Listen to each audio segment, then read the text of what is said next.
Hoje é uma santa ceia. Fala pro teu vizinho, está preparado? Sim ou não? Hoje é uma santa ceia que nós vamos celebrar. E eu tenho certeza que Deus vai falar poderosamente contigo. Então eu sei que está calor, que não está fácil.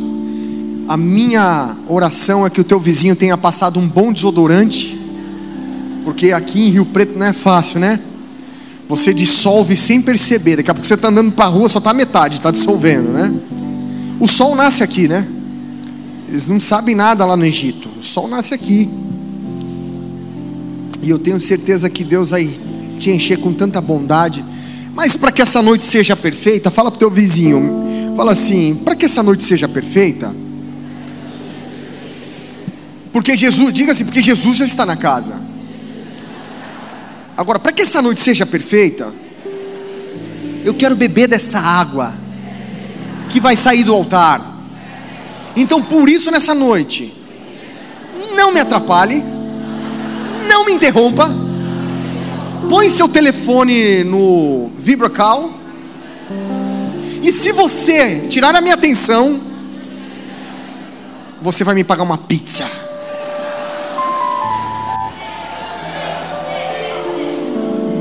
Só profetizei a metade, no final eu profetizo de novo.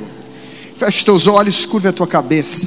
Eu sei que está calor, eu sei que está um clima tão maravilhoso da presença gloriosa do Senhor, porque nossos espíritos estão agitados contemplando o Espírito do Senhor. Mas que você não seja roubado nessa noite. Então fecha os teus olhos, aquieta o teu espírito agora.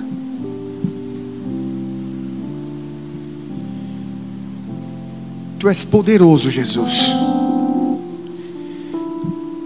Tu és maravilhoso.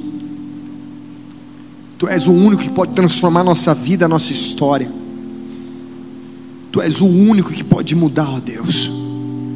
E nessa noite nós nos rendemos diante de Ti. Nós nos prostramos diante da Tua presença.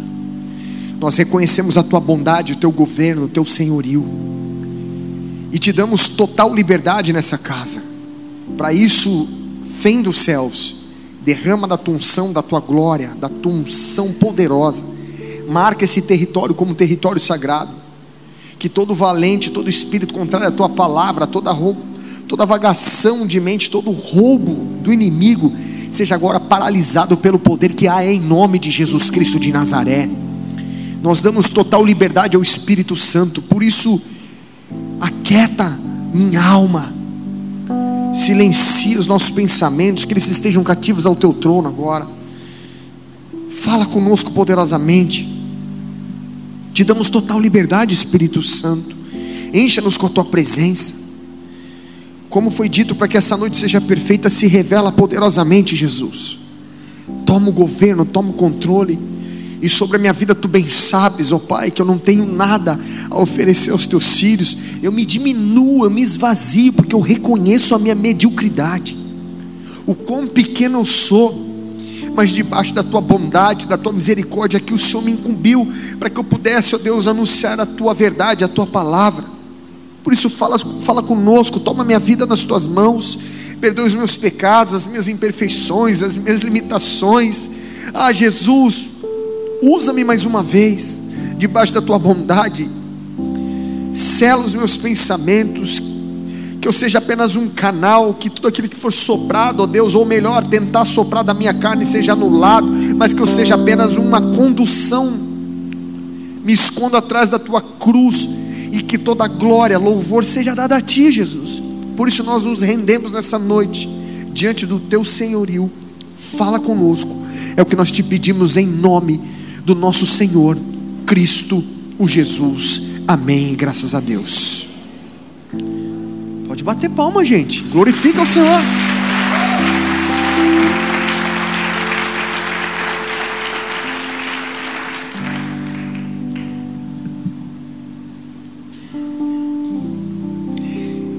Queridos, eu louvo a Deus pelo Senhor que nós servimos, porque Ele é bom, e a sua misericórdia se renova cada manhã e dura para sempre. E hoje você vai se assentar diante da mesa da Santa Ceia. Mas antes de você cear aqui com Cristo, eu preciso trazer uma palavra a vocês. Quando eu era criança, eu não gostava de ler. Não sei se era só eu. Talvez por um problema de visão, talvez pelo déficit de atenção, por ser hiperativo. Eu gostava de jogar bola, eu gostava de brincar, mas eu não gostava de ler. Eu comecei a tomar vamos dizer assim, gosto de ler, quando estava chegando no período pré-vestibular. E aí eu falei, cara, eu também não gosto de matemática. Olha que interessante, eu não gostava de ler, não gostava de matemática. Aí eu falei, acho que eu vou fazer direito, porque eu não vou precisar fazer cálculo. Me dei mal, né? Mas tudo bem, tinha que ler demais. Mas eu comecei a ler algumas literaturas que eram muito legais, livros que me impactaram. Por exemplo, O Curtiço, de Aloysio Azevedo, né? O Curtiço, alguém já leu esse livro, pré-vestibular? Cara, foi um livro que falou muito comigo. A gente tinha que estudar, e a FUVEST era a referência no ensino, na faculdade que você queria fazer, no vestibular que você queria prestar. Então a gente tinha que ler. E ali foi Dom Casmurro, foram outros livros. Mas antes teve aquela edição chamada Vagalume, alguém lembra? Cara, era muito gostoso de ler. Mas eu nunca li um gibi inteiro da Turma da Mônica. Mas ali eu comecei a tomar um pouquinho de gosto por leitura. Quando chegou no período acadêmico, aí eu vou falar para vocês, eu chorava, eu falava, não acredito que tem que ler tudo isso aqui. Como que eu vou decorar? Como que eu vou gravar? Porque você imagina só, você tem Código Penal, daqui a pouco você tem Código de Processo Penal, daqui a pouco você tem Código Civil, Código de Processo Civil, daqui a pouco você vai, querido, na minha faculdade tinha até o quê? Ah, pastor, você vai subindo de ano, aí entra tributário, entra trabalhista, tinha até direito marítimo. Aí você falava, cara, eu não vou dar conta desse negócio. Só que quando eu comecei a ler a palavra de Deus, foi amor à primeira vista. Eu mergulhei num livrozinho pequenininho que me deram. Em 4 para 5 meses eu já tinha comido, porque eu amava ver, e muito mais do que ver, sentir aquilo que eu estava lendo. E ali eu comecei a tomar um pouquinho de gosto por leitura. Tudo bem que eu não consigo chegar à metade da minha esposa, que ela tem a capacidade de ler 3 livros ao mesmo tempo e não confundir as coisas. Para mim o Lima Duarte vai ser sempre o Sassá Mutema. Nossa, essa eu fui longe, né? Isso é o rock santeiro ainda? Mas enfim, porque eu misturava os personagens, então eu preciso começar um livro e terminar.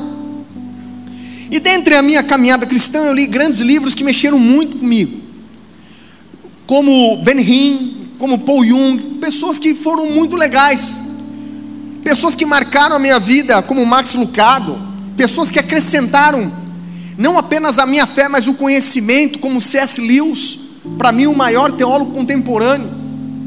Mas de repente eu comecei a ler algumas coisas externas e comecei a entender algo que me preenchia, como a história dos Hebreus, de Flávio Josefo. Que gostoso!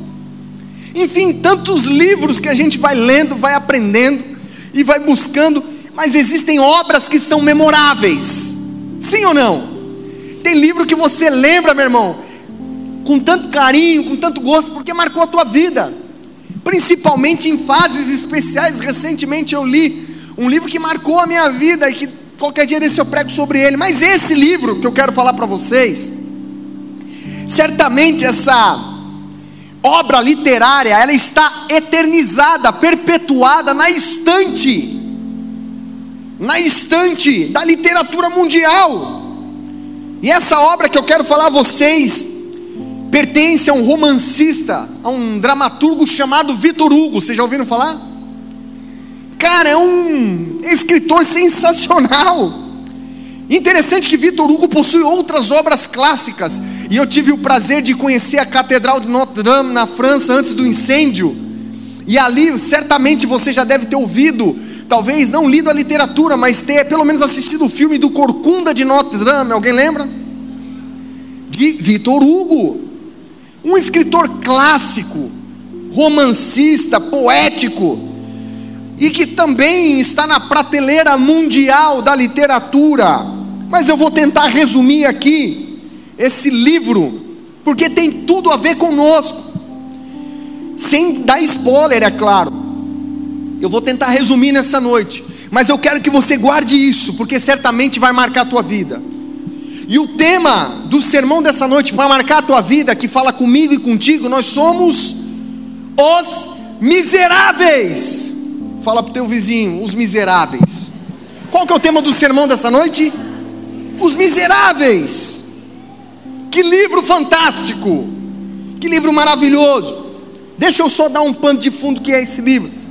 Os Miseráveis, na verdade, é uma narrativa de Victor Hugo, que em forma de crítica, ele traz aí um romance,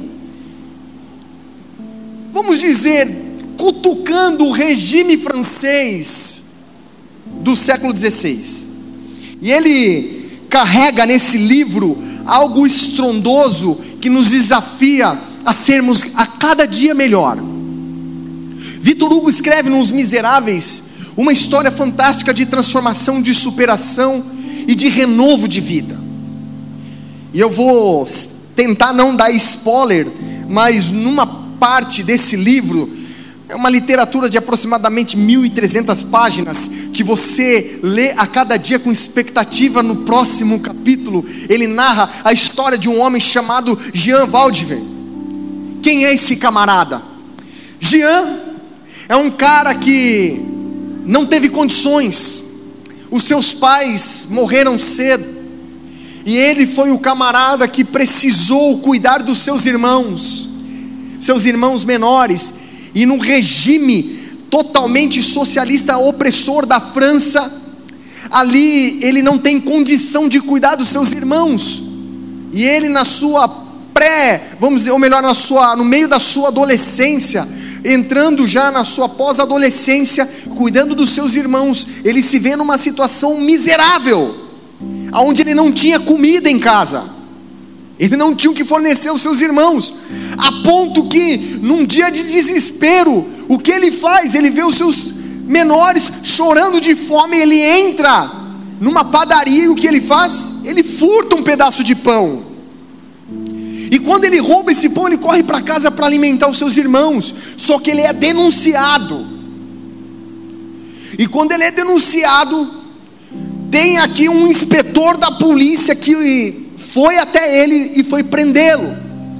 E ele é preso, ele é sentenciado, e ali ele é duramente penalizado por tentar sustentar os seus irmãos para não deixar morrer de fome. E ele passa anos preso no interior da França, realizando trabalho escravo. Ele é duramente perseguido, arrebentado, dilacerado, e naquele momento, quando condenado, Jean, no seu coração começa a ter ódio, raiva, pelo sistema jurídico, pelo sistema policial e pelo sistema social da França. Interessante que Victor Hugo vem colocando isso com cada passo categórico, fazendo essa crítica ao governo francês. Enfim, ali ele é jogado, ele é duramente espancado, ele é marginalizado, e ele torna-se como um escravizado do Estado. Só que na sua amargura, na sua dor, devido a esses anos preso por ter roubado um pedaço de pão, Valjean, ele decide o quê? Ele decide a não mais aceitar o sistema. E quando ele é posto em liberdade, ele já não tem muito mais contato com a sua família, porque ele é um presidiário. Ninguém dá a ele a devida atenção, ninguém dá a ele valor, e toda a sociedade começa a excluí-lo, começa a machucá-lo, começa a desprezá-lo. Você imagina um homem que foi preso para tentar roubar, por tentar sustentar os seus irmãos. Eu não estou aqui validando a conduta dele, mas eu estou dizendo, imagina o coração dele, se coloque no lugar dele nessa noite. Nesse momento agora ele se torna amargo, e quando ele sai da prisão, ele é duramente perseguido pela sociedade, a ponto que ele passa a frequentar as praças e dormir ao relento nas marquises da capital francesa. Enfim, e ali, querido, numa bela noite, gemendo de frio, gemendo de fome, com o seu coração duro, empedrado, com ódio na sua alma. Ele é visitado por um trabalho social de um bispo, que chama Jean para perto e fala: Jean, eu quero te dar um lugar para que você possa dormir, para que você possa tomar um banho, para que você possa se lavar, se barbear e se alimentar. Querido, você talvez não tenha passado fome, é a coisa mais terrível. Fome é semelhante à dor. Ele então prontamente aceita, e esse bispo gentil o abriga atrás da igreja. E ali ele passa a hospedar-se nessa igreja, ele passa a viver nessa igreja, ele passa a limpar a igreja e procurar trabalho. Mas ele não conseguia, porque ele não tinha espaço na sociedade, ele era um ex-presidiário. Ele não conseguia penetrar num trabalho, no mercado de trabalho, ele não conseguia ter sustento para si. Então a revolta no coração desse homem começa a aumentar, a ponto que ele passa a odiar as pessoas. E num belo dia, você já viu aquele ditado que cabeça vazia é a oficina do diabo? Isso é uma verdade, porque Deus não faz nada para ser vazio, muito pelo contrário, Deus constrói tudo para ser pleno. E naquele momento ele começa a maquinar as coisas erradas. Porque, querido, se você não está em unidade, se você não está em coinonia, você começa a se isolar, o diabo começa a bater, o diabo começa a visitar, ele começa a te oprimir. E naquele momento ele observa que dentro dessa igreja existem algumas obras sacras, e dentre as obras que contemplavam ali a decoração da igreja, existiam alguns castiçais de alumínio, ou melhor, de prata. E aí ele pensa assim, ele fala: cara, eu vou pegar esses castiçais, eu vou furtar, eu vou botar numa mala aqui num negócio e vou sumir, porque essas peças valem um dinheiro pesado, e aí eu vou sumir para o interior, eu vendo, pego a grana e vou começar a minha vida, como um pedaço de terra, compro umas ferramentas e vou plantar, pelo menos para que eu possa comer. E ali ele fica maquinando, até que um dia, ele encontra a brecha.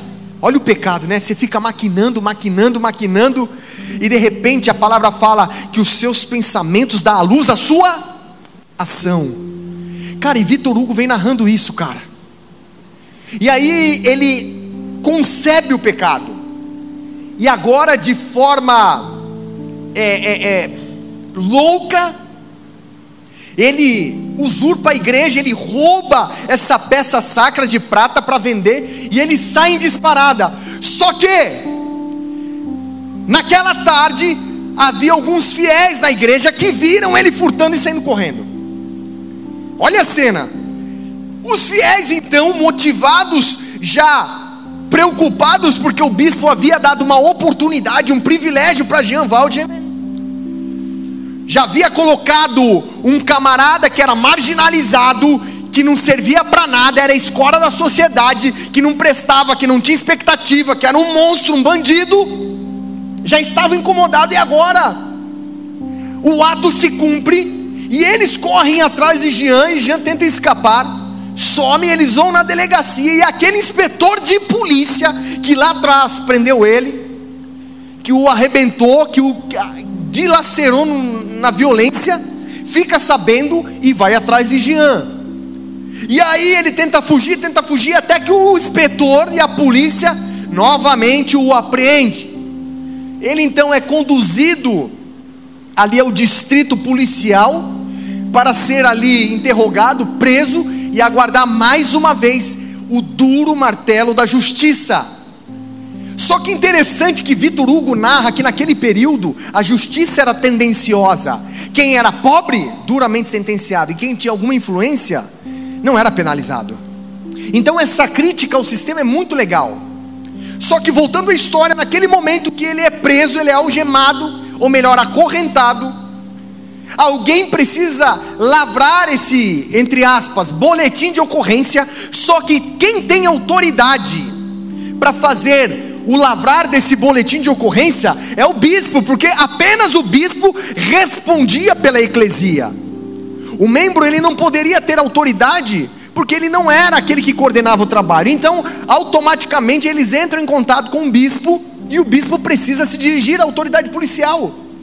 Quando ele chega lá, Jean está sentado, acorrentado, com seus pés, as suas mãos acorrentadas, E aquele bispo que o acolheu com amor, com dedicação, que forneceu o alimento, que forneceu tudo para ele, agora tem a sua igreja furtada, violada, por aquele que ele amou, por aquele que ele deu a oportunidade.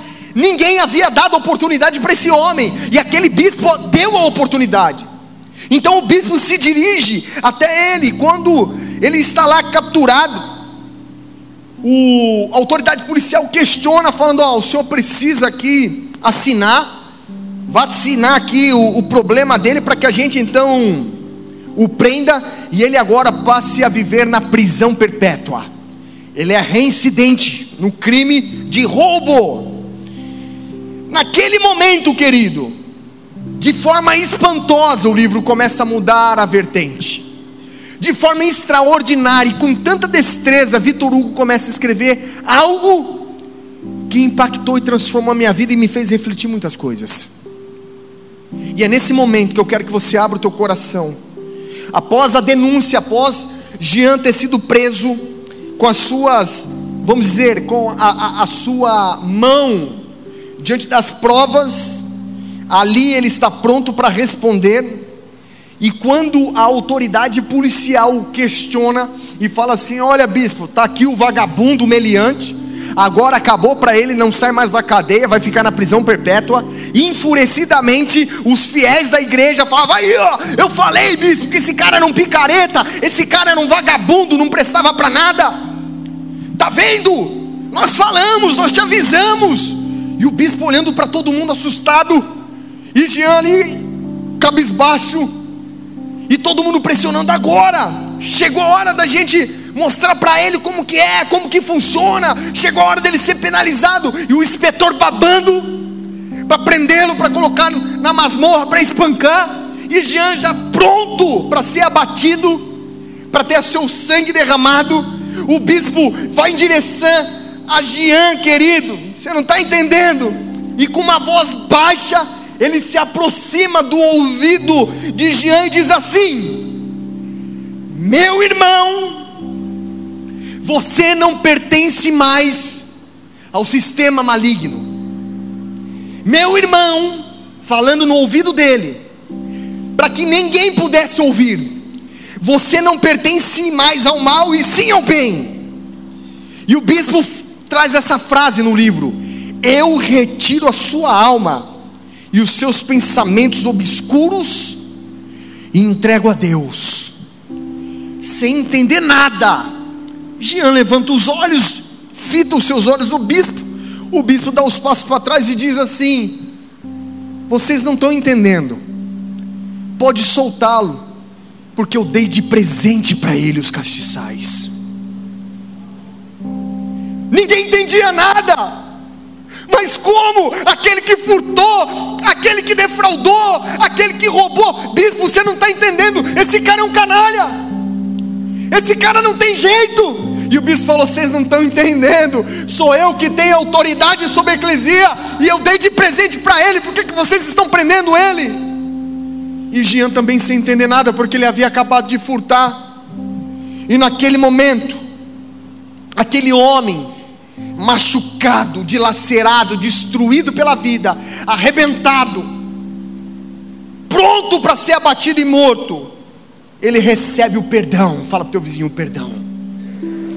Da forma mais inusitada, quando ele menos esperava, ele recebe o perdão. Queridos, nesse momento, esse livro dá uma guinada, essa obra dá uma guinada. Esse homem é inteiramente transformado.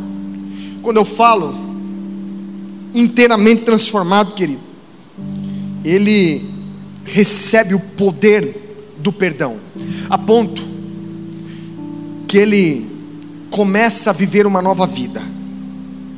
Naquele momento, ele retorna, ele devolve as peças, e ali, perseguido pelo sistema, pelos fiéis da igreja, ele decide até se mudar.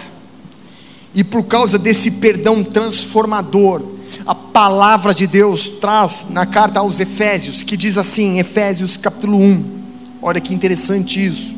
Aquele camarada miserável, que não tinha mais perdão, que estava fadado à condenação e à morte, ele recebe a palavra dizendo assim: Ele é tão rico em graça, que comprou a nossa liberdade com o sangue de seu Filho, e perdoou os nossos pecados. Aquele homem que estava enclausurado, agora ele recebe a liberdade pelo precioso sangue de Jesus. Queridos, interessante que essa obra narra o poder glorioso do perdão.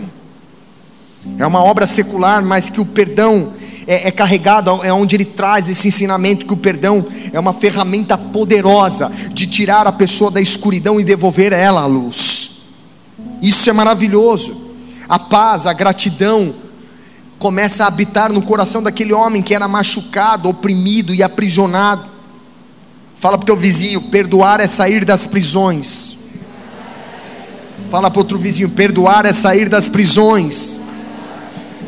Aquele homem passa a ser liberto, a sua alma agora sai da prisão. Por que eu estou dizendo isso, igreja? Porque as pessoas que são magoadas, as pessoas que estão feridas, são prisioneiras de si mesmas. Uma pessoa, quando ela não consegue perdoar, uma pessoa que está machucada, está ferida, ela começa a se ferir e ferir outras pessoas. O perdão é algo que liberta, enquanto a mágoa é algo que aprisiona. Olha que interessante. Olha que interessante. O ressentimento na alma daquele homem o destrói, começa a levá-lo cada vez mais para o fundo do poço, e ele sabe que não haverá mais perdão, ele sabia que não haveria mais êxito, que ele estava fadado à destruição, a sua vida emocional estava destruída. Mas de repente ele encontra um perdão naquele que ele o feriu, aquele que ele lesou, foi o cara responsável para gerar perdão na vida dele. Olha que interessante isso. E o mais maravilhoso é que perdoar não é um sentimento, perdoar é um mandamento. Não tem como você falar que você é um cristão se você não passeia pelo campo do perdão. Jesus ensina Pedro: meu Senhor, eu não aguento mais, até quando eu preciso perdoar? Ele falou: até 7, não, 70 vezes 7. Você precisa perdoar. O perdão, guarda isso que eu vou falar para vocês. Guarda isso que eu vou falar para vocês. O perdão é a semente do recomeço. Ah, meu irmão, o perdão é libertador. O perdão é transformador. Aqueles que conhecem a misericórdia de Deus, aqueles que conhecem a bondade de Deus, não conseguem mais viver da mesma forma. Aquele homem agora é constrangido pelo princípio da misericórdia. Aquele que não queria mais ter misericórdia, aquele que desejava o mal a tudo e a todos, é impactado pela bondade e pela misericórdia. Olha que interessante isso. Abram comigo a palavra do Senhor no Evangelho de Mateus capítulo 18, verso de número 21. Vamos ler. Olha que interessante. Então Pedro se aproximou de Jesus e perguntou: Senhor, quantas vezes deverei perdoar o meu irmão quando ele pecar contra mim? Até 7 vezes? 22. E Jesus respondeu: eu digo a você, não até 7, mas 70 vezes 7. 23.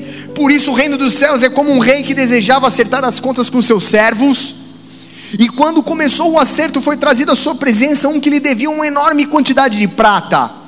Como não tinha condições de pagar, o Senhor ordenou que ele, sua mulher, seus filhos e tudo o que ele possuía fossem vendidos para pagar a dívida. O seu servo prostrou-se diante dele e implorou: tem paciência comigo, eu te pagarei tudo. O Senhor daquele servo teve o quê? Compaixão dele, e cancelou a dívida e o deixou ir. Continua. Mas quando aquele servo saiu, encontrou um dos seus conservos que lhe devia 100 denários, agarrou-o e começou a sufocá-lo, dizendo: pague-me o que me deve. Então o seu conservo caiu de joelhos e lhe implorou-lhe: tenha paciência comigo que eu pagarei a você. Mas ele não quis, antes saiu e mandou lançá-lo na prisão até que pagasse a dívida. Quando os outros servos, companheiros dele, viram o que havia acontecido, ficaram muito tristes e foram contar ao seu senhor tudo o que havia acontecido. Então o seu senhor chamou o servo e disse: servo mau, cancelei toda a sua dívida, porque você me implorou. E você não devia ter tido misericórdia com o seu conservo, como eu tive de você?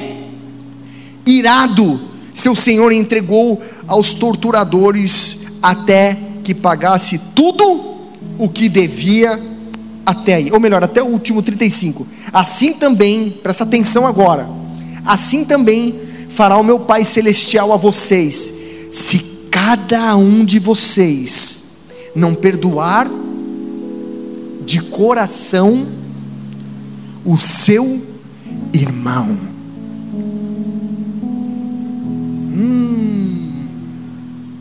E agora? E agora? Igreja, o perdão é um mandamento. O perdão não é uma escolha sua, ou um sentimento que você está aprisionado, mas não é um mandamento. O ato de pedir perdão está muito mais ligado a uma decisão do que um sentimento. Presta atenção. Presta atenção. E eu vou explicar isso no final da palavra desse livro chamado Os Miseráveis. Mas presta atenção. O perdão é algo que transforma não apenas os outros, mas também transforma a sua vida. As pessoas não prosperam, não avançam, não são felizes porque não sabem perdoar. E nessa noite, antes de nos assentarmos aqui à ceia do Senhor, eu quero falar sobre os 3 níveis do perdão. Fala para o teu vizinho, os 3 níveis do perdão. Nós vamos abordar esses 3 níveis, rápido e direto. Primeiro nível do perdão. O primeiro nível do perdão é quando você entende e você tem maturidade que você precisa perdoar os outros.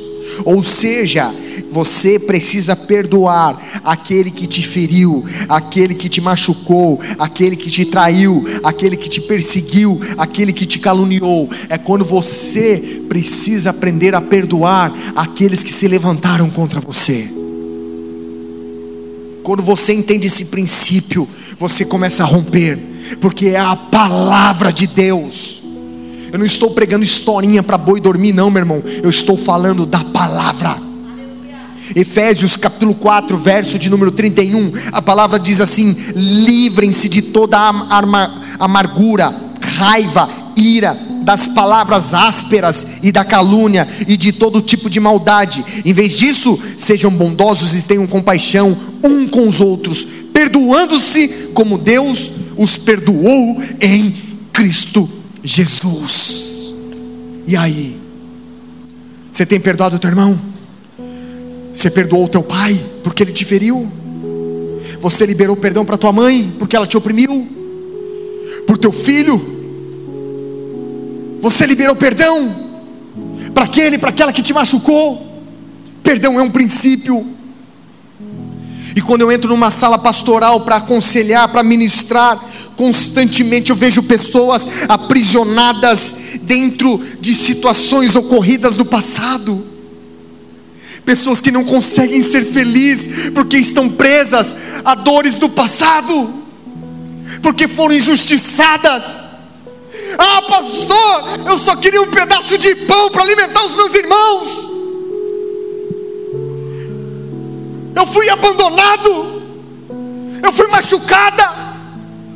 O meu pai, aquele que era a figura para me proteger, para me guardar, foi ele que me molestou, foi ele que me traiu, ela que me abandonou. Por isso eu não consigo mais viver, eu estou amarrado nas dores, e eu tenho um sentimento comigo, um sentimento condenativo, e eu carrego essa dor. E vira e mexe, pastor, eu penso naquilo. Ei, deixa eu te falar algo, meu irmão. Quando você decide perdoar, você se liberta desse sentimento. É nesse momento que nós removemos o jugo da nossa vida, da pessoa que nos feriu. Nós libertamos essa pessoa de nós, porque quando você perdoa, a Bíblia está falando que você liberta a pessoa da dívida. E quando nós liberamos perdão às pessoas que nos magoaram, que nos feriram, que nos machucaram, elas se veem livres. Não, nós nos vemos livres. Somos nós que somos abençoados por Deus.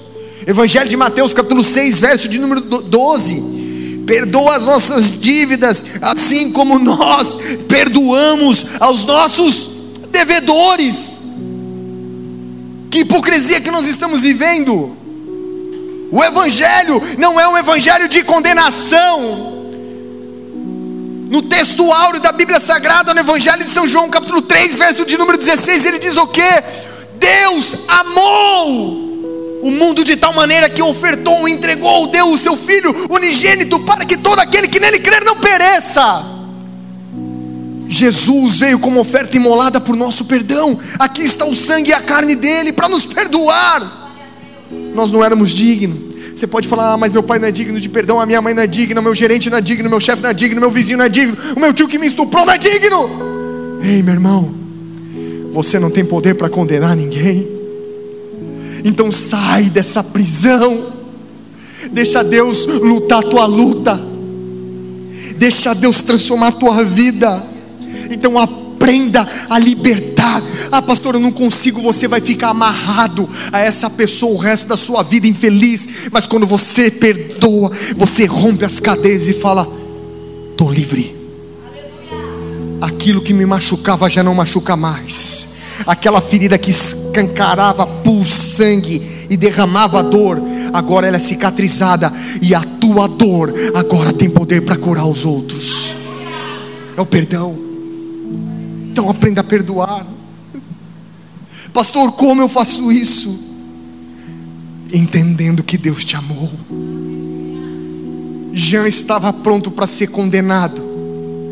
Aquele bispo foi lesado, ele respondia pela igreja, ele tinha toda a autoridade para condenar, mas ele escolheu perdoar. Muitas vezes é perdendo que você ganha. E o Evangelho de Jesus é assim. É quando você resolve morrer para si mesmo, é que você nasce. É quando você dá que você recebe. É quando você perdoa que você é liberto. Perdoa. Fala para o teu irmão: aprenda a perdoar quem te feriu. Aprenda a perdoar. Segunda classificação do perdão. Ei, nós somos miseráveis. Nós somos tão miseráveis. A segunda classificação do perdão que nós precisamos compreender é quando nós ferimos as pessoas. É quando nós temos que entender e compreender que nós temos que pedir perdão. Aquelas pessoas que nós ferimos, um homem e uma mulher de Deus, quando entrega a sua vida a Jesus, precisa compreender que o arrependimento é o primeiro passo da transformação. É quando você sabe que você feriu alguém e você sabe que você precisa reparar esse dano que você causou a terceiros. Jesus está entrando por Jericó, querido, e ele muda, porque Jesus não precisava passar por Jericó, porque ele andava 12 quilômetros a mais. Ah, mas 12 quilômetros, talvez de carro é rápido, de Uber é voando, mas a pé, meu irmão, na canela não é fácil. E ele muda a sua rota para passar justamente por Jericó. É a mesma presença que nessa noite mudou a rota da eternidade para passar nessa casa. E aquele Jesus está entrando em Jericó, a multidão comprimindo, e de repente tem um camarada pequenininho, 1,48 m de altura, desesperado para ver esse Jesus que está mudando todo mundo, que está transformando todo mundo, que está libertando, que está curando, que está restaurando. E a palavra fala que esse camarada, cobrador de impostos, usurpador do povo de Israel, traidor da nação, ele sai correndo e sobe numa figueira, num sicômoro, para ver Jesus passar. Ele só queria ver Jesus passar. Eu estou falando de Zaqueu, na avenida principal de Jericó, que é preservada até hoje, meu irmão, a cidade mais antiga do planeta, por documentos. E naquele momento Jesus entrando, e ele procurando Jesus, e de repente Jesus falou: ô Zaqueu, desce meu filho, vamos lá que nessa noite eu vou jantar na tua casa e ainda vou repousar lá. Você imagina o coração de Zaqueu, numa multidão, Jesus chama pelo nome. Meu irmão, quando ele fala, ele não deixa dúvida, cara. Você sabe quando é com você. Você sabe quando é com você. Você imagina o espírito de Zaqueu naquele momento: meu comigo. E Jesus fala: vem, Zaqueu. A multidão fazia o quê? julgava Jesus. Como? Vai dormir na casa de um pecador, de um cara que é traidor, de um cara que faz isso, de um cara que faz aquilo. Qual é a primeira atitude de Zaqueu? Jesus, se eu fraudei, se eu transgredi, se eu lesei alguém, eu quero devolver 4 vezes mais. A maior, presta atenção que eu vou te dizer agora, característica da transformação de uma pessoa é o arrependimento. Quando uma pessoa está profundamente arrependida, ela quer de qualquer forma reparar o dano. Segunda classificação de perdão: você precisa aprender a reparar o dano. Muitas pessoas não conseguem prosperar na vida, avançar num casamento, numa vida profissional, numa vida acadêmica, qualquer área da sua vida, porque não sabem pedir perdão. Porque o orgulho o aprisiona. E esse sentimento maligno chamado orgulho faz o quê? Nos deixa o quê? Arrogantes, soberbos, maledicentes, medíocre. É quando nós abrimos feridas nos corações das pessoas que nós amamos. É quando você não tem a capacidade de governar as suas emoções, e você se torna um homem medíocre, e você começa a tratar mal a tua esposa, a gritar com os teus filhos. É quando o filho do teu vizinho passa ali no corredor do teu prédio, você trata ele com educação. O teu cachorro você brinca, mas o seu filho você não consegue dar um abraço e falar eu te amo. Você não consegue obedecer, se submeter e honrar o teu marido, porque você se torna uma Jezabel competitiva. Você quer ser mais que ele, porque você foi ferida, e você carrega as mesmas características daquele que te feriu. Muito cuidado. É esse sentimento que aprisiona, que fere, e você com palavras começa a ferir as pessoas. Pior, são pessoas que você ama, são pessoas que estão ao seu lado, que querem cuidar de você, mas você começa a ferir, e você entra naquele âmbito da religião. Você quer usar tudo e todos para não pedir desculpa, porque o seu orgulho é maior do que o seu arrependimento. Aí você passa a dormir no quarto ao lado, mas não dorme mais com a tua esposa ou com o teu marido. Vive um casamento de fachada. Deixa eu te falar, meu irmão, Deus não está nesse lugar. Deus não habita nesse lugar chamado orgulho. Deus não age nesse lugar chamado orgulho. Se você não entender que você precisa parar com esse sentimento maligno de usurpar, de ferir, de criticar, de ser demasiado. Pastora, minha esposa perguntou se estava linda, eu falei que ela estava feia, estava ridícula mesmo, porque eu sou verdadeiro. Não, você é um medíocre, porque a palavra fala: não sede demasiadamente justo, tenha habilidade com as suas palavras. Então cuidado como você trata o seu filho. Quando muitas vezes ele escorrega e tira uma nota baixa, você fala: seu burro. Você começa a marcar a alma do teu filho. Você não consegue lidar, e você começa a ferir as pessoas, porque o seu orgulho te faz tropeçar, e você começa a gritar e não dá o braço a torcer. Igreja, eu sei que é difícil pedir perdão, porque pedir perdão implica em humildade, e todas as vezes que você acessa a porta da humildade, você se aproxima de Cristo, e o diabo não quer que você acesse essa porta. Deixa eu te falar, esse mundo prega, você precisa ganhar e não perder. O Evangelho fala que você precisa perder para ganhar. Todas as vezes que você se aproxima da mesa de Cristo, você precisa perder um pouco de você mesmo, para que você ganhe mais dele. E o orgulho te impede isso, o orgulho te bloqueia disso. Então você precisa entender que errar é um defeito comum, e está tudo bem. Nós somos falhos, nós somos medíocres, nós somos miseráveis, mas Ele nos amou e Ele nos perdoou, e nós temos que ter a mesma característica que Ele. O perdão é uma virtude. Então saiba pedir perdão. Ser humilde é assumir a sua responsabilidade e reparar o dano que você cometeu na vida de outrem. Isso é ser humilde. É você reconhecer que você feriu a sua esposa e olhar nos olhos dela e falar: meu amor, me perdoe, porque eu te feri. É você olhar para o seu marido e saber que você passou do limite, olhar nos olhos dele e falar: me perdoe, meu amor, porque eu não fui legal, eu não te tratei como você deve ser tratado. é saber pedir perdão por teu filho, que você gritou com ele, mas na verdade você estava cansado, com fome e com preocupações da sua empresa. É saber pedir perdão. E essa ótima forma de contemplar, ou melhor, de complementar o seu pedido de perdão, é corrigindo a rota e corrigindo as suas ações, para que você repare o dano causado, para que você repare. Você quer ver? A gente estava indo para Angra, eu tinha um compromisso na igreja de Presidente Prudente, aniversário da igreja, preguei na igreja de Presidente Prudente. No outro dia de manhã, eu já tinha um compromisso com o pastor da igreja de Assis. Aí fomos lá, batemos um papo com uma família maravilhosa do pastor Leandro de Assis, e de lá a gente foi para Santos. Eu estava cansado já, e aí no meio do caminho, em São Paulo à noite, eu não sinto paz em São Paulo, é uma cidade extremamente violenta, então eu ando na reserva, eu fico preocupado em São Paulo. Eu ainda fico mais preocupado de levar minha esposa e meus filhos para São Paulo. Ela sabe, eu não gosto de andar à noite em São Paulo, e de repente a gente pegou um acesso errado, porque, cara, sabe aquela situação, a gente fez uma reserva, aí a reserva caiu, aí o cartão não queria estornar, e ela com todo o amor e carinho tentando resolver para mim, porque eu estava dirigindo. Aí eu virei para ela, eu falei: amor, não era para você ter cancelado desse jeito, era desse, eu te falei. Ela falou: me perdoe. E aí eu comecei a ficar nervoso, aí eu peguei um acesso errado, eu falei: não, 40 minutos a mais, eu tenho uma reunião em Santos.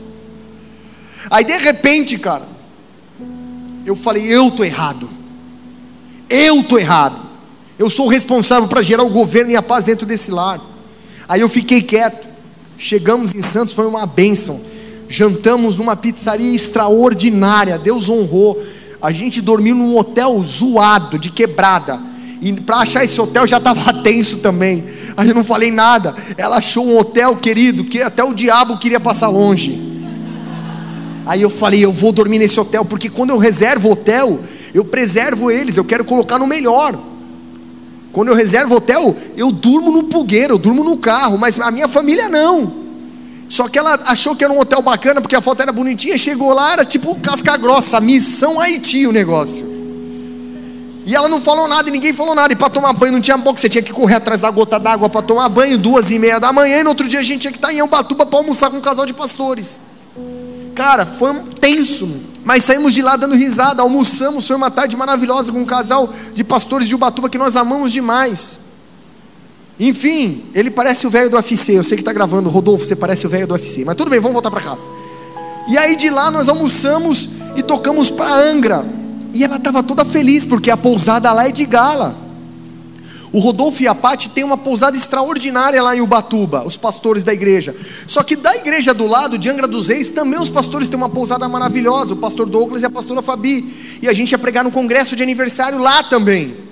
E aí estava um outro casal de pastor que também é extraordinário, que eu preguei recentemente lá em Nilópolis, no Rio de Janeiro, o pastor Diogo. E ele é especialista em deixar a mulherada bonita. Ele é o cara que mexe na face da mulherada, faz os tratamentos de beleza, de pele, de um monte de coisa. E o negócio não é barato não, igreja.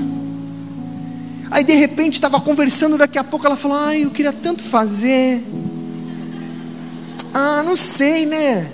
E aí eles estavam conversando, ele falou: não, eu corrijo o nariz, eu tiro isso, eu faço aquilo, eu faço lipo de papada, eu não sei o que, eu faço isso, pá, não sei o que, eu olhando, só calculando. De repente ele está falando em 15, 16 mil reais. Eu falei: Jesus, eu vou ter que vender o rim. Aí ela estava, aí eu falava: eu não vou ter condições, eu não tenho. Aí enfim, aí ele falou: não, mas de vocês eu não vou cobrar nada. Eu falei: oh Jesus, obrigado. Já a presença de Deus naquele lugar. Aí ela sorrindo, ele falou: só vou cobrar um liquidinho que eu vou aplicar, injeçãozinha, e pai, vou deixar. Eu falei, ela: ai, eu posso, amor? Aí quanto que é a injeçãozinha? Aí ele falou, eu falei: eita, quase que eu fui no Paraguai buscar um líquido, mas tudo bem. Eu falei: amor, vai e faz, não quero nem ver. Eu desci lá pro quarto da pousada, falei: vai lá, fura a tua cara, faz o que você quiser, regaça aí, mas volta bonita, não vai voltar igual aquele dia que você voltou todo. Cara, ela desceu, ela parecia a Rainha Elizabeth quando assumiu. Ah, né? Chegou assim no quarto. Falei, uau, eu precisava reparar o meu dano. Regaçou meu cartão, mas eu causei o dano. Uma das formas que você mostra que você está arrependido, além de pedir perdão, é reparar o dano. Aprenda a reparar o dano. Sabe por quê, igreja? Ações, atitudes vale mais do que palavras. E nós somos cristãos. Então pense o dano que você causou, as palavras ruins que você liberou. Pare de alimentar o rancor, o ranço, amargo, o ódio, e comece a pedir perdão. Sabe por quê? Porque você precisa ser um imitador de Cristo. E terceiro e último, classificação, nível de perdão. Vocês estão aí? Então presta atenção agora, porque essa é uma pedrada. Quando você entende que você precisa perdoar aquele que você foi ferido por ele ou por ela, você passa no primeiro estágio.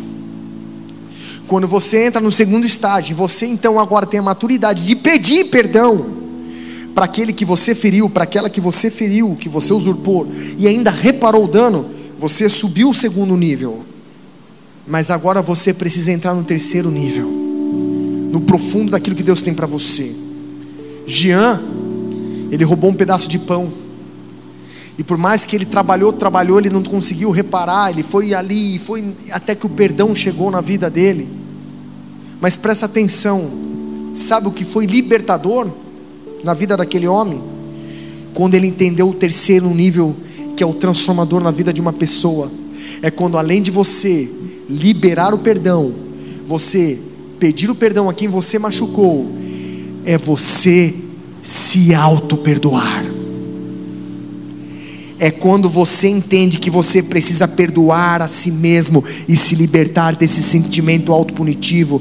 É quando você entende que a sua dor, aquela doença na sua alma autoimune, já não tem mais espaço. Algumas pessoas são infelizes na vida. Presta atenção aqui, igreja. Olha uma chave importante. Algumas pessoas não conseguem avançar, não conseguem ser felizes, não conseguem viver em plenitude. Sabe por quê? Porque não conseguem se perdoar, porque são feridas pelos próprios sentimentos do passado, por erros cometidos no passado, vivem aprisionados, porque cometeu uma falha, cometeu um erro, e estão profundamente arrependidos, até pediram perdão, até tentaram reparar o dano, mas foi tão grotesco, tão medíocre, tão horrível que você fez, que você não consegue pedir perdão a si mesmo, que você não consegue se perdoar. É quando você fica amarrado à sua dor. Todo mundo já está bem, mas você não consegue se perdoar. Você fala, por que eu fui fazer isso? Ou por que eu deixei de fazer isso? Igreja, todos nós falhamos, todos nós erramos em algum momento do passado, todos nós. E perdoar a si mesmo, presta atenção, perdoar a si mesmo é separar o erro cometido no passado do que verdadeiramente você é hoje no presente. É você entender que aquele homem, aquela mulher imatura do passado já não é mais a mesma e o mesmo do presente. É você entender que as coisas já mudaram, que o tempo gerou maturidade, e que você não é o mesmo déspota ou a mesma pessoa medíocre que cometeu tal falha no passado, porque você aprendeu. Porque o caminho da dor, o atalho na vida só gera desgraça. E você entendeu que existe um caminho a ser percorrido, existe uma porta que você precisa cruzar. Já não dá mais no seu pensamento, na forma que você quer, mas existe uma cartilha que você precisa trilhar, e não é dessa forma. E quantas pessoas estão amarradas na vida porque não conseguem se perdoar? O teu marido te perdoou do seu adultério, mas você não consegue se perdoar. A tua esposa te perdoou do seu adultério, mas você não consegue se perdoar. O seu chefe te perdoou do roubo, da defraudação da empresa, mas você não consegue se perdoar, porque você plantou algo no passado que foi totalmente horrível, totalmente desgraçado. Você se arrependeu de tudo, de todos, reparou o seu dano, mas você não consegue se perdoar. Deixa eu te falar, você não é mais a mesma pessoa do passado. A palavra de Deus fala que foi para a liberdade que Cristo nos libertou. Gálatas capítulo 5, verso de número 1. E ele continua dizendo com uma vírgula: portanto não vos submeteis novamente ao jugo da escravidão. Você é livre. Opa, já chama para vir para a igreja também. Você é livre. A palavra fala que nenhuma condenação há para aqueles que estão em Cristo Jesus. Todas as coisas se fazem o que? Novas. Você está compreendendo? Segunda carta de Paulo aos Coríntios capítulo 5, verso de número 17, diz o que? Logo, todo aquele que está em Cristo se tornou nova criação. A vida velha acabou e uma nova vida teve início. Ei, eu sei que você falhou, eu sei que você errou muitas vezes. Deus sabe de todas as coisas, não tem como você tentar errar, ou melhor, tentar esconder. Mas se você se arrependeu, Ele te perdoou. Então não precisa se autopunir, não precisa se autoflagelar. Se Jesus te perdoou, fique em paz. Fique em paz. Você precisa se libertar desses pensamentos e desses sentimentos do passado, senão você começa a caminhar com uma corrente num pé e uma bola chamada opróbrio de acusação. E eu sei o que é isso. Muitas vezes o diabo bate na porta da tua alma e fala: você não é digno. Quem é você? Você não é digna. Você é aquela que fez isso. Você é aquele que fez isso. Como que você vai achar que você tem autoridade? Deixa eu te falar. Se Jesus te perdoou, o sangue do Senhor te purifica de todo pecado. Antigamente a expiação, presta atenção, olha quem é Jesus, meu irmão. Antigamente o sangue era aspergido nos umbrais e batentes das casas, e a palavra fala que Pessah ou Páscoa, o anjo da morte vinha e o quê? Passava por cima, porque Páscoa significa passar por cima em hebraico. Interessantemente que no Antigo Testamento o sangue escondia o pecado. O sangue ele fazia o quê? Ele cobertava os pecados, e você não tinha acusação pelo sangue. Mas quando Jesus veio, Ele não acobertou os teus pecados, Ele perdoou. É muito mais profundo. Então você não carrega mais acusação, porque Jesus, quando lhe perdoa, não tem mais acusação, não tem mais como perdoar a si mesmo. É acreditar no perdão de Deus, no ato sacrificial da cruz, é entender o memorial da ceia. Gente, presta atenção que eu vou falar para você. Deus nos perdoa. Deus nos perdoa, não porque nós somos bonzinhos, ou porque nós passamos a viver agora numa santidadezinha, não. Ele te perdoou porque Ele te ama. É como um filho que faz uma malcriação, você até dá umas cintadas nele para ele aprender, mas depois você faz o quê? Você põe no colo, você ama. Então não é a religião, nós estamos falando de um amor, e Deus mostra esse perdão. Então você precisa aprender a se perdoar. Por que eu estou falando isso? E agora eu quero passar a régua final. Jean Waldman, ele sem entender nada, ele recebe a palavra daquele bispo dizendo: Ei Jean, é um presente que eu estou te dando para você começar uma nova vida. Sabe o que aconteceu? Ele retornou, reparou o seu dano e começou a perdoar todos aqueles que o oprimiam. Ele começou a pedir perdão para aqueles que ele feriu, e naquele dia ele se libertou do auto-engano e da prisão, do rancor, da mágoa e da ira que ele tinha, da frustração dele mesmo. O livro diz que ele mudou para um outro país, para a Alemanha, e ele abriu uma fábrica, e uma fábrica têxtil, e aí ele começou a prosperar, porque o perdão prospera, e ele se tornou um grande empresário, próspero. Ele começou a prosperar, sua fábrica começou a expandir, e ele começou a contratar as pessoas. Olha o perdão agora, gente. E quando ele começa a empregar as pessoas, ele começa a cuidar ali, porque ele começou uma nova vida. Quem tem perdão, quem é perdoado, quem entende que foi perdoado, tem uma nova vida. E naquele momento a sua fábrica começa a prosperar, ele começa a empregar umas pessoas, outras, e num belo dia ele passeando entre os seus inúmeros funcionários, ele percebe uma moça bem abatida, e ele começa a monitorar aquela moça, e ele começa a observar, e algo começa a nascer no coração dele, e ele fala: cara, eu preciso cuidar dessa mulher. Até que um dia ele percebe que ela está com um cabelo estranho, e ele se aproxima dela, ela arredia com medo, porque quem está ferido está com medo, e ele pede para o seu gerente começar a monitorar. Ei, você lembra da história de Boaz? E naquele momento, ele começa a monitorar, ele percebe que o cabelo daquela mulher, na verdade, não é cabelo, é um monte de fio, e ela está escondendo a sua careca. Sabe por quê? Porque ela vendeu seus cabelos para sustentar uma filha pequenininha, que ela foi arrebentada e abandonada pelo seu marido. O cara abusou, usou, engravidou e abandonou, e ela cuidando da criança, e ela não tinha o que dar de comer. Ela começou a vender o cabelo, ela começou a se prostituir para dar de comer para sua bebê, para sua filhinha, a ponto que ela começou a vender os seus dentes. E ele percebe que ela estava com a boca toda machucada e inflamada, porque ela começou a vender os seus dentes para poder dar de comer. E ele começa então, de uma forma discreta, a sustentar essa mulher, a aumentar a produção dela, sem ela perceber. Mas a vida prega peças.